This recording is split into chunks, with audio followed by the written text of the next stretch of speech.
I couldn't help but volunteer to be a part of this conversation. Jacob Frenkel has been a dear friend to me and a mentor for longer than I can count. You know, Jacob, I went back and was looking at some of our board books and our materials from our board meetings and our annual meetings in 2002 and 2003. And there you were. You were a keynote speaker at our 2003 event was in Berlin. And you have been a keynote for every year since then. So we're so glad that you're back. I can't think of anyone who is wiser and has more experience in the topics we're going to address today than you. So thanks for making the time. I know you just got in last night, so thank you for carving out a few moments for us. Thank you for the opportunity, and also thank you for giving me another chance. As they say, you will be invited again and again until you do it right.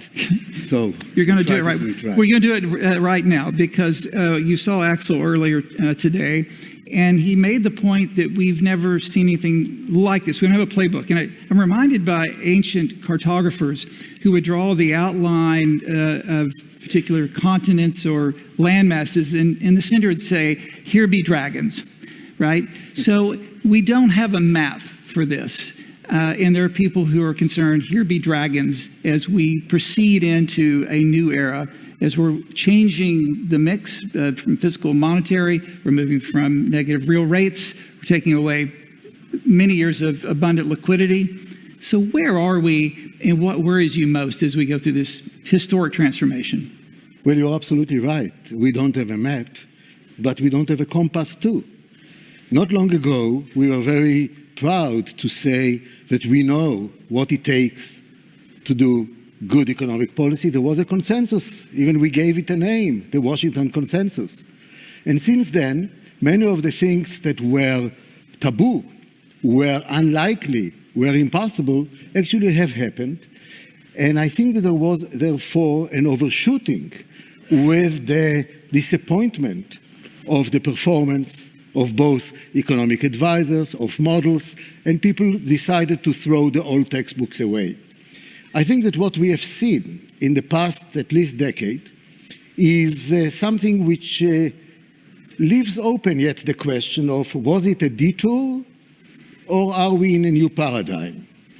And if we are in a new paradigm, do we have the tools?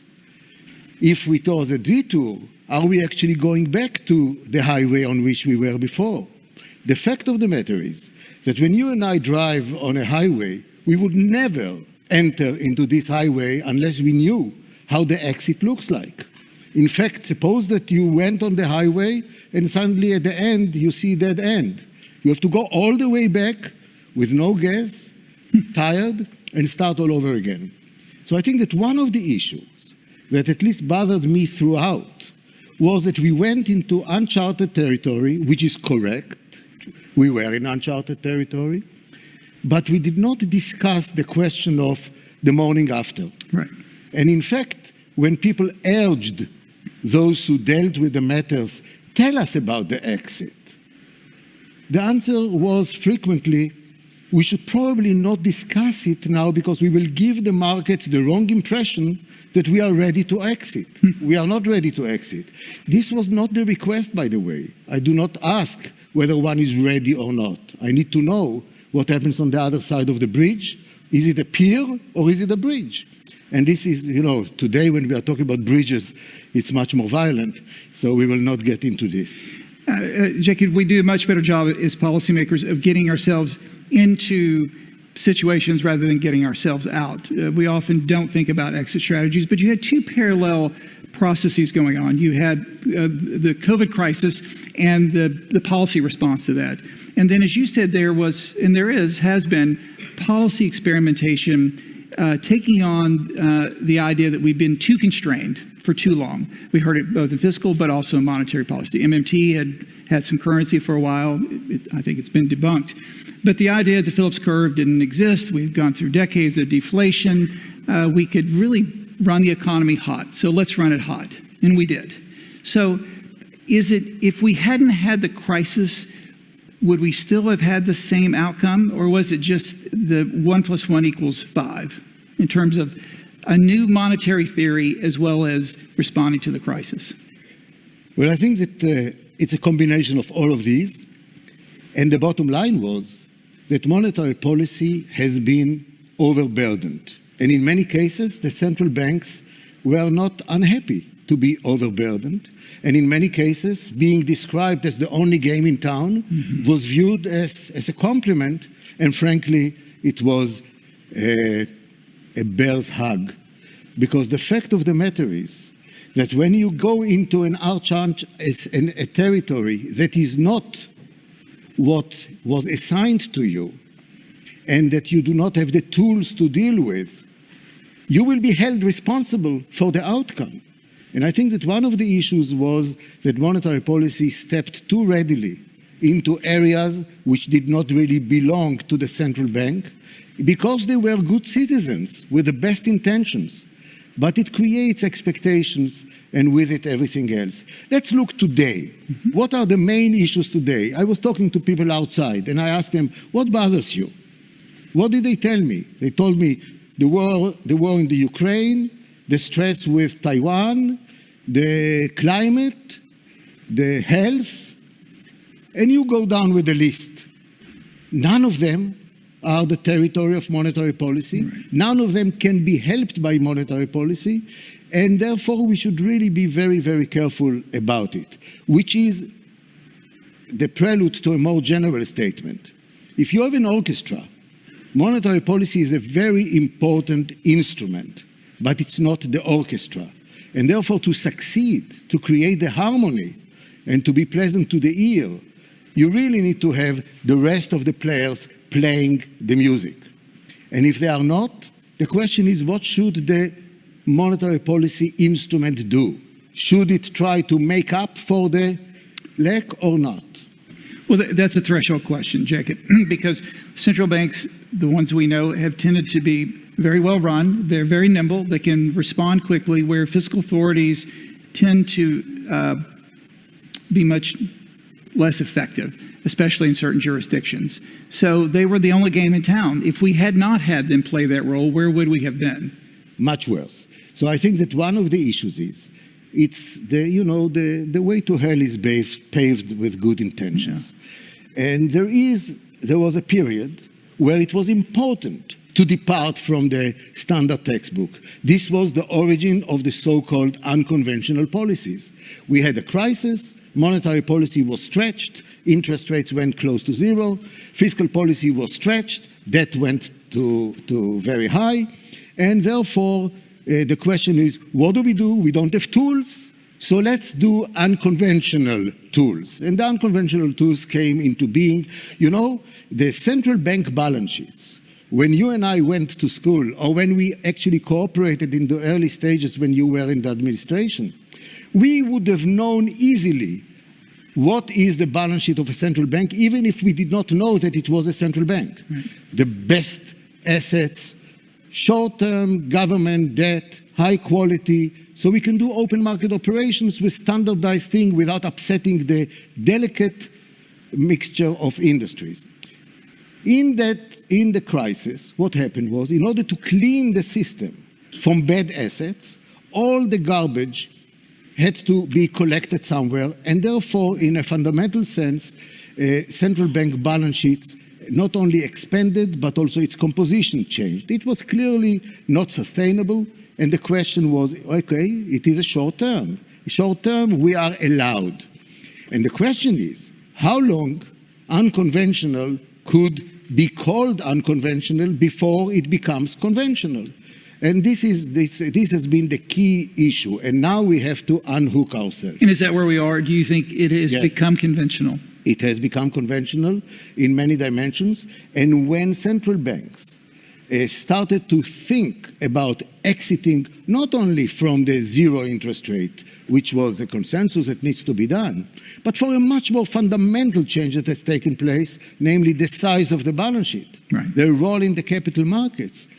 That's when the new shocks came in, the pandemic, and then the war, and then the energy, and then the food, and everything else. So we are there. But at least we should be very clear.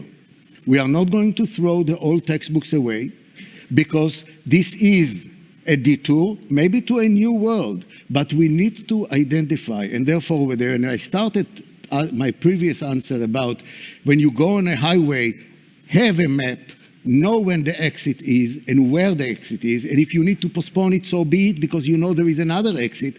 That's something which is the essential of each and every plan, and I think that's what was missing. So, Jacob, what did Team Transitory get wrong? Oh, I think that it is obvious that the transitory was wrong, transitory assumption. So by that we are not doing the blame game. What we are doing, we have to ask analytically, was it worthwhile and correct to spend so much energy into asking, is it permanent or transitory? Because I will not go in if it is transitory, I will go in if it is permanent. And I think that Axel mentioned it in the previous session also.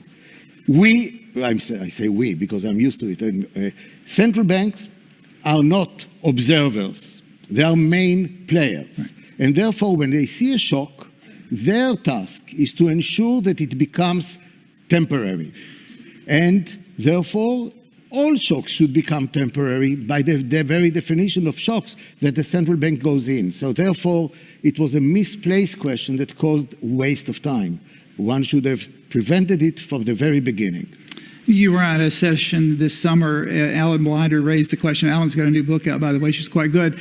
Why didn't the capitalists practice capitalism better? Why didn't the supply side respond more quickly in terms of taking advantage of higher prices and providing, whether it's microprocessors or other goods? Why did the capitalists not do what the textbooks would have told us? It's a very good question. And this question is the dual to another framework that we were all used to say the role of the public sector is to do monetary policy, central bank, fiscal policy, government. The key for a successful economy, namely the resumption of sustainable growth, does not lie on fiscal policy or monetary policy. It is called what we were calling in our youth structural policies. These policies that remove distortions, right, that contribute to productivity and thereby increase the size of the pie. Without them, there are rigidities in the economy, rigidities that really disturb the capitalistic system to manifest their incentives that are there. So I think structural policies are key, and I think that governments all over the world have lagged behind it. But they take time, they take capital, and there's a huge lag effect. So how do you manage monetary policy given the lags in productivity? We don't know. We do a lousy job of measuring it, and we won't know for years until we get the revisions what the numbers are. So how do you know? Absolutely. So the answers must be answers of principle. Number one, if something takes time, this is the case to start earlier, not later. The political incentive and the political temptation is to say, it's not under my watch, I will not see the benefits, why should I take the cost? But this is really, that's the issue of governance for real and the responsibility. No monetary policy can compensate for the lack of governance. Namely, governance to me means basically responsibility for the long term of my nation. This is really what should be done. Jacob, you and I have talked about central bank independence. What does that mean? Well, to begin with, it is essential to, let's put it like this, because the horizon of politicians, by definition, they are all good people, but the horizon of politicians is shorter than the horizon of the economy, by definition. And therefore, they would be having all the temptations to focus more on the short term than on the long term. And the example of the structural policy is a good case in point. And therefore, in their wisdom, societies have decided to delegate the responsibility and to empower a group of individuals, call it the central bank, to be entitled and obliged to look into the medium term. This creates intrinsic tension between the politicians and the central bank. This intrinsic tension has to be overcome by both tradition, credibility, but be protected also by law. So the law of central bank independence precisely gives the framework to enable central banks to take measures that will have their benefits in the long run, will have cost in the short run, but will not be deterred because of political pressures. This is the key issue. So you need to provide the instruments to the central bank and the support from the law. But the challenge for central banks, as we heard from the governor a few minutes ago, is you've got multiple objectives, but you have very few policy tools. On the one hand, he's buying gilts out of financial stability, but he ought to be selling gilts for monetary policy. So how do you manage given multiple objectives with very few policy tools? That's an excellent question. And let me put it on its head by going to the popular description of the Federal Reserve of the US framework, where people say the Fed has a dual mandate, stability and growth, you name it. And this is indeed in the Federal Reserve law.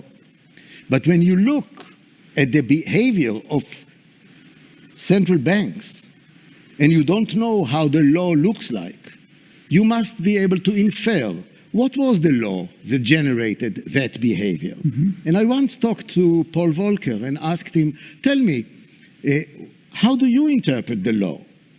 After all, you have one instrument and suddenly you have to worry about so many targets, more than the number of instruments. He says, I am behaving as if my objective is to provide price stability.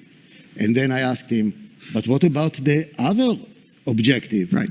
And the answer was, the only way that I, from my position as the federal chair, can contribute to the attainment of long-term sustainable growth is by ensuring price stability. So I incorporate the considerations for my dual role through the instruments in my capacity to bring about price stability. Then I asked him, in such a case, you are such an important figure, a towering figure in many dimensions. Yes. Why don't you propose an update to the law? After all, the ECB was just created and they only talk about this and some other countries.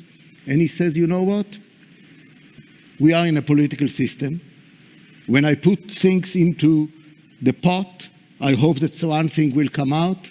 But when something else comes out, I don't want to experiment with it. So I'm going to use my authority and my credibility and my conviction to go along the lines that I did, and indeed he did it, and with great success. Up to now we are saying, we wish Volcker was around. Although I remember in 1980 I went to buy a car, this beautiful little red convertible. I wanted more than anything.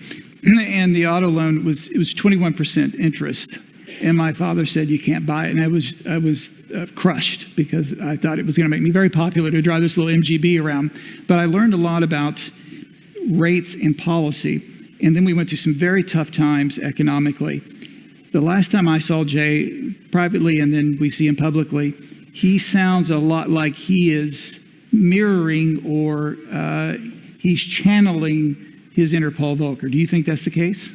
Well, I'm sure that this would have been a good model. And we are all good friends of Jay and of Chairman Powell, and we are all wishing him great success because, after all, he is the pilot on a plane that we are all sitting in. So we want a success. The fact of the matter is that, objectively speaking, the Fed fell behind the curve. And then the question is, why? Yeah. And, you know, if you want, since you spoke about the car that you wanted to have, and you spoke about being crushed, by the way, it's crushed, better crushed before not buying than crushed for buying or after buying. But I want to take you for another car analogy, which is if you're driving in a car and there is a fog and you don't see the front, but you have a rear view mirror. Can you drive with a rear view mirror? And the answer is, it will be perfect if the road is straight. Then it's equivalent whether you look backward, forward, who cares? You see the road. But if the road turns around, looking through the back view mirror will be a disaster. And I think that one of the problems that arose was the dependence on the models that were reflecting the past and only the past. I agree. And as a result, this was an analytical issue. The whole issue of saying I am data dependent, which is interpreted popularly as until I see it, I don't move because I'm data dependent, it sounds so analytical, it sounds so prudent, and it sounds so wise. But data dependent means that I wait until I see it, which means rear view mirror. So what does it mean? We ignore data? And the answer is no. The entire art of monetary policy is being not data dependent, but expected data dependent. Mm-hmm. If it is expected data dependent, then it's a place for professionals. It's a place for art. It's not just time series analysis, extrapolate yesterday to get tomorrow, but be aware that when the road turns around, yesterday is a burden, is not an asset. And therefore, the data dependency means expected data dependency. You know, Jacob, I learned that lesson in 2006 and 2007 when we were lowering down payments on new houses to zero at a time when the housing market was on fire. And obviously a huge policy mistake. But the view was that we never had a nationwide downturn in real estate prices. And we had 50 years of data to show that, in fact, it wasn't the case, that you had regional adjustments, the West Coast after the end of the Cold War, or the Farm Belt or the East Coast, but never nationwide. And that was a wrong assumption. In fact, we realized that prices did turn down nationally. We suffered a crisis. Does forward guidance work? Forward guidance works very well when the road is straight. It can be forward misguidance if it is the wrong way. So in other words, when interest rates went down to zero, I will expand it a little bit, the question was, hey, the Fed is without tools, what shall we do? And then we were told there are other tools, including, for this purpose, forward guidance. Now, forward guidance is a double-edged sword. It is very good if you have credibility, right, and it's very bad if it brings you to lose credibility. And credibility is the most important asset that the central bank can have. Mm-hmm. With credibility, you can whisper and the market listens. Without credibility, you need to scream, and nobody will hear you anyhow. So the credibility is the most important asset. The track record is therefore key, and I would not gamble with the forward guidance unless I'm really sure about it. What needs to be addressed is the strategy. The strategy, my objective is, if you want to call it, price stability. But don't say, and when unemployment reaches 6.5%, I will start loosening, or whatever. Because you don't know how the black box works. And the black box changes when circumstances changes in such a dramatic way. And let me tell you, I do not think that we have had in our joint experience any period where you can say the world has changed. Right. You know, I want to, because people are tired, let me tell you something about the changing world. So when a guy went to see his friend after not seeing him for about 30 years, and he comes to the office and he knocks on the door, and then his friend opens the door, come in, and he says, wow, you have changed. You had glasses, you don't have glasses. You had hair, you don't have hair. You did not have a beard, now you have a beard. You have changed, Mr. Smith. He says, and my name is not Mr. Smith. You also changed your name. So the point is that everything has changed, but not the basic principles. Still the fact is, the citizenship and the people and businesses all over the world want to have price stability, want to have financial stability. The range of objectives is broader than what it used to be in the past because of capital markets. Right. When the IMF was created, all they were talking about is trade of goods. But the action takes place in the capital markets, where things are going very fast, where mistakes are not tolerated, when referenda are being held on a continuous basis every day. Right. So people tell you, we believe you or we don't believe you, don't tell us anything, I'm looking what you do. Right. And I think that it is in this regard, this is the indirect answer to your forward guidance question, and also a message to the policymakers. Don't assume that you can manipulate expectations. Those who form their expectations are much wiser and they have a long memory, much longer memory. People say that there are two types of investors, those with short memories and those with no memories. But the fact is that people do have a lot of memories. Jacob, I have a lot of great memories with you, and I'm so glad you're here. That was just question number 1, and I had like 8 more questions. So we'll have to do this again sometime. Thank you so much for joining us here today. Ladies and gentlemen, Jacob Frenkel.